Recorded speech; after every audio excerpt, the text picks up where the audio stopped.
Saudara-saudari terkasih dalam Kristus, hari ini Minggu 28 Agustus 2022 merupakan pekan biasa ke-22 tahun C. Bacaan dibawakan oleh Patricia Yuwono dan Vincentius Johan. Mazmur dilantunkan oleh Patrick Richard dan renungan ditulis oleh Made Sinta. Selamat menekuni Sabda Allah. Marilah kita semakin mengasihi, semakin peduli, dan bersaksi.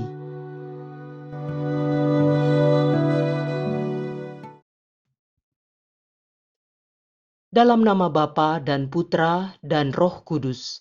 Amin. Tuhan, Engkau memberikan kepada kami firman-Mu. Firman-Mu telah menjadi manusia dan kini menjadi bentuk kehadiran-Mu di tengah kami. Utuslah Roh Kudus yang Kau janjikan sebagai penghibur, yang mengajarkan kami makna firman-Mu itu.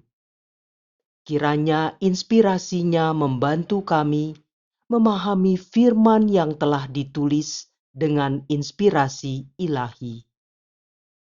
Jadikan pula kami melalui hembusan roh-Nya, tanah-tanah yang subur bagi pertumbuhan firman-Mu, hingga menghasilkan buah berkelimpahan. Demi Kristus Tuhan dan pengantara kami. Amin. Bacaan dari Kitab Putra Sirah, bab 3, ayat 17 sampai 18 dan ayat 20.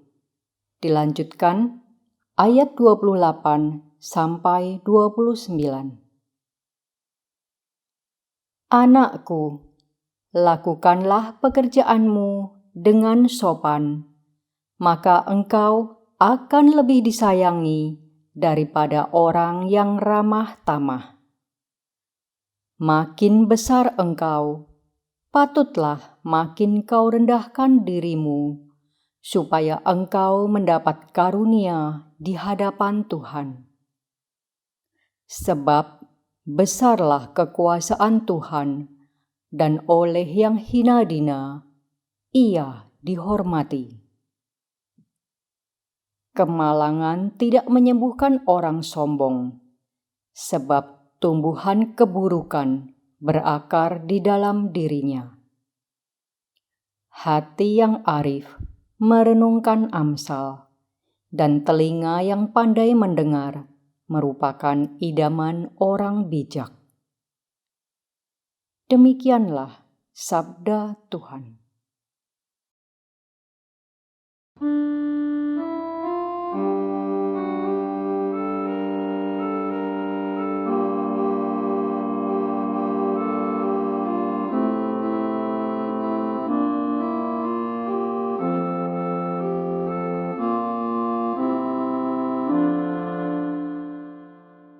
Dalam kebaikan-Mu, ya Allah, Engkau memenuhi kebutuhan orang yang tertindas.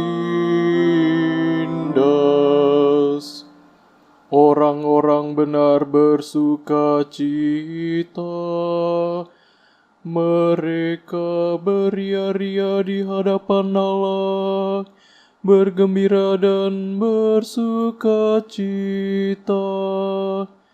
Bernyanyilah bagi Allah, bermazmurlah bagi nama-Nya.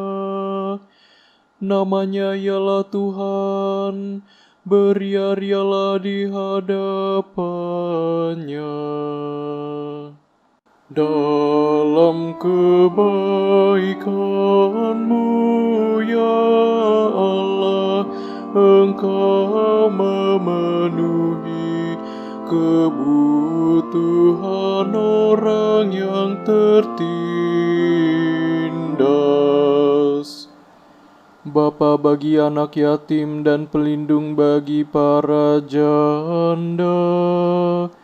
Itulah Allah di kediaman-Nya yang kudus.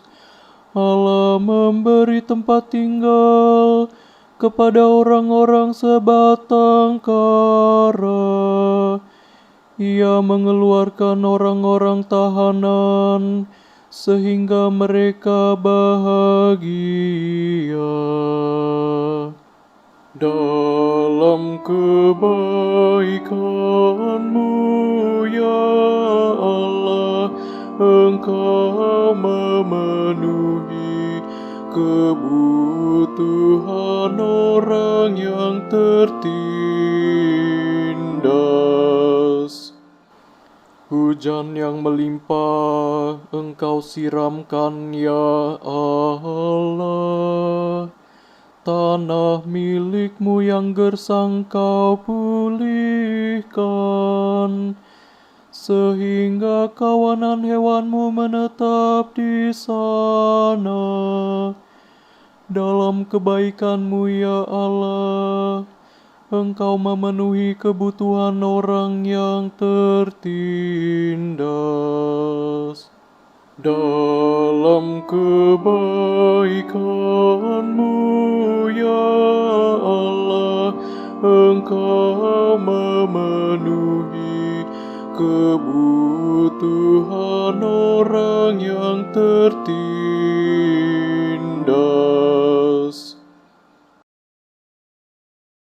Bacaan dari surat kepada orang Ibrani, bab 12, ayat 18 sampai dengan 19, dilanjutkan ayat 22 sampai dengan 24a. Saudara-saudara, kamu tidak datang kepada gunung yang tidak dapat disentuh dan tidak menghadapi api yang menyala-nyala. Kamu tidak mengalami kekelaman, kegelapan, atau angin badai. Kamu tidak mendengar bunyi sangkakala dan suara dahsyat yang membuat mereka yang mendengarnya memohon supaya suara itu jangan lagi berbicara kepada mereka. Sebaliknya, kamu sudah datang ke Bukit Sion dan ke kota Allah yang hidup, Yerusalem surgawi.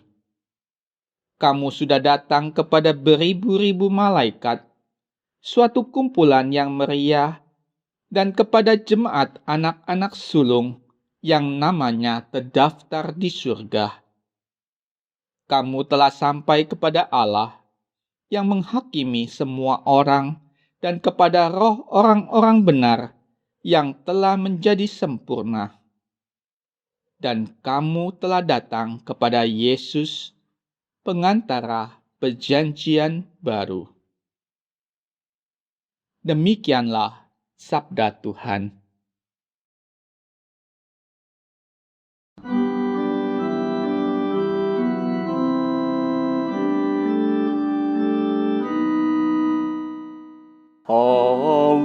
Haleluya, haleluya.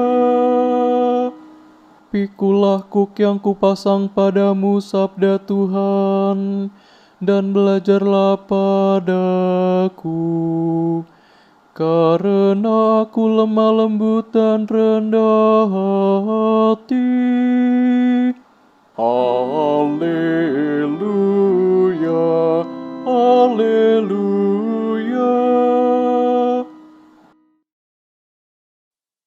Inilah Injil suci menurut Lukas, bab 14, ayat 1, dilanjutkan ayat 7 sampai 14.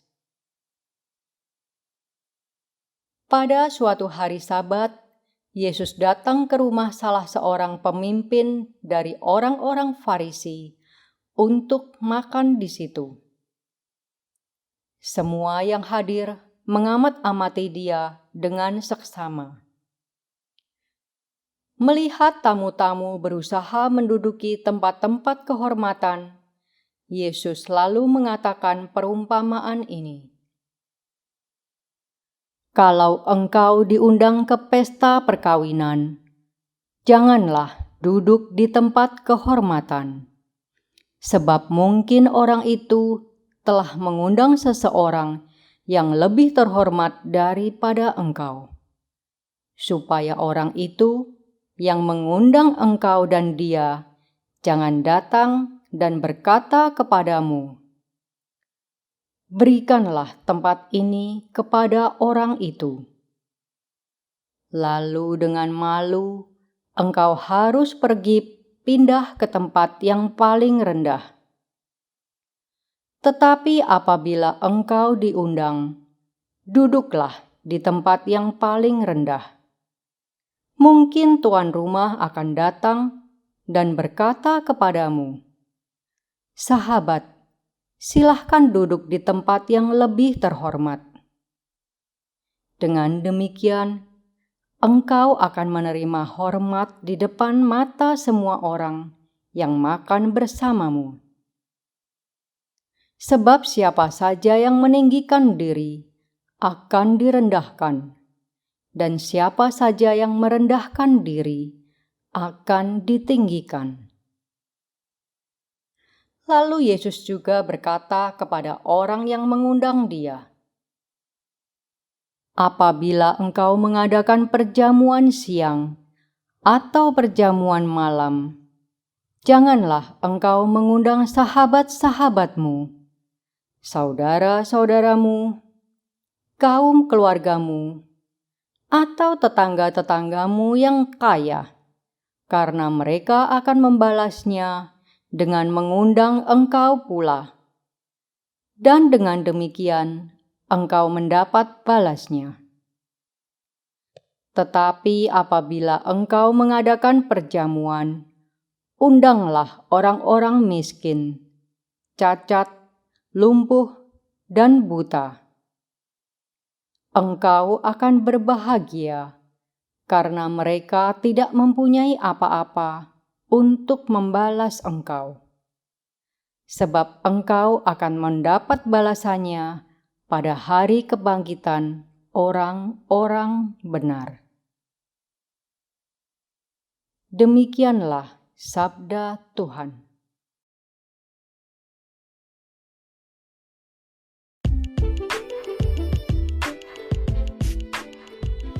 Pelajaran dari undangan makan.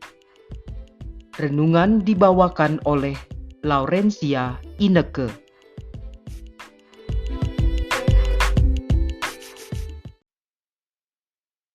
Shalom saudara dan saudari terkasih di dalam Kristus. Bacaan Injil Lukas hari ini terjadi pada hari Sabat, saat Tuhan Yesus datang ke rumah pemimpin orang Farisi untuk makan di situ. Semua yang hadir mengamat-ngamati Tuhan Yesus dengan seksama. Mungkin mereka menantikan apalagi yang hendak diperbuatnya di hari Sabat. Dikisahkan pada perikop awal tersebut, datanglah seorang busung air, dan Tuhan Yesus bertanya kepada mereka, "Diperbolehkankah menyembuhkan orang pada hari Sabat atau tidak?" Karena mereka tidak ada yang menjawab, maka orang tersebut disembuhkan oleh Tuhan Yesus dan disuruh pergi. Kemudian tibalah giliran Tuhan Yesus yang mengamati semua yang hadir dalam perjamuan makan tersebut. Ada dua hal yang disampaikan oleh Tuhan Yesus dari pengamatannya. Pertama, ditujukan kepada para tamu undangan. Tuhan Yesus mengingatkan agar tidak berlomba-lomba atau berusaha mencari posisi duduk di tempat-tempat kehormatan untuk menghindari malu bila diminta pindah oleh tuan rumah karena ada orang yang lebih terhormat yang datang. Ia mengatakan kepada mereka, "Sebab barang siapa meninggikan diri, ia akan direndahkan. Dan barang siapa merendahkan diri, ia akan ditinggikan." Ajaran mengenai merendahkan diri juga disampaikan oleh Yesus Putra Sirak dalam bacaan pertama yang mengatakan, "Makin besar engkau, makin patut kau rendahkan dirimu, supaya kau dapat karunia di hadapan Tuhan." Di dunia yang mengagungkan kesuksesan dan popularitas, kadang membuat orang saling berkompetisi memperebutkan tempat kehormatan. Ada yang berjuang secara adil, dan ada juga yang saling sikut dan menghalalkan segala cara untuk mencapai tujuan pribadi, yang akhirnya akan membawa malu bagi dirinya dan juga keluarganya. Hendaknya kita dapat mengekang nafsu untuk mencapai kehormatan yang sia-sia, tetapi mau merendahkan diri dan berbela rasa dengan menggunakan talenta yang diberikan Tuhan untuk mengajak dan membantu orang-orang agar dapat mencapai tujuan mereka. Hal kedua yang disampaikan Tuhan Yesus adalah kepada tuan rumah, yaitu pemimpin orang Farisi, agar tidak hanya mengundang orang-orang kaya yang mampu untuk membalas undangannya. Ia mengatakan, tetapi apabila engkau mengadakan perjamuan, undanglah orang-orang miskin, orang-orang cacat, orang-orang lumpuh, dan orang-orang buta, dan engkau akan berbahagia, karena mereka tidak mempunyai apa-apa untuk membalasnya kepadamu, sebab engkau akan mendapat balasnya pada hari kebangkitan orang-orang benar. Ada istilah bahasa Latin, do ut des, yang berarti aku memberi, supaya kamu juga memberi.